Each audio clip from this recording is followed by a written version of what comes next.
السلام عليكم ورحمة الله. بقول للست المسترجلة اللي حاطة نجرة من نجر جوزها، ولا عاملة نفسها راجل وانها تقدر تغلب جوزها، في ساعة شر ممكن تضيع انت وجوزك وتسيبوا ولادكم.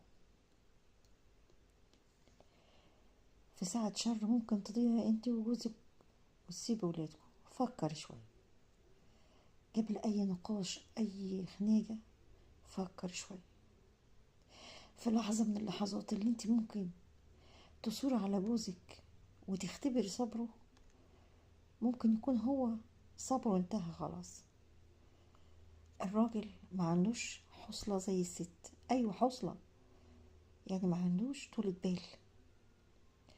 ما نتكلمش ان في ناس، في رجالة صبورة، لكن معظم الرجالة ما عندهمش طولة بال. معظم الرجالة ما عندهمش طولة بال. فياريت ما تختبريش صبر جوزك.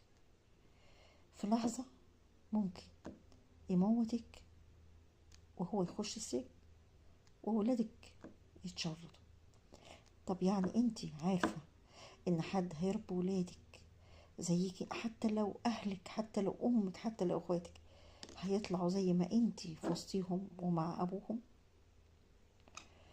خلي بالكم، معظم الخلافات اللي بتحصل ان الست بتقف الند للراجل. في راجل بيضغط على نفسه ويستحمل، وفي راجل غصب عنه اعصابه بتفلت منه. في ست زي ما بيقولوا ست زمان كانت تقول لنا، في ست تكسر العصاية، تكسر العصاية، وفي ست العصاية تكسرها. يعني في ستات خلاص لقيت جوزها صبره هينفذ، خلاص تسكت تلم نفسها. وفي ستات والعياذ بالله تفضل تجيب اخر جوزها، وحاجة من الاتنين بتحصل: يا يطلقها ويخرب البيت، وبعد الطلاق ما بيفتش ندم. وفي ستات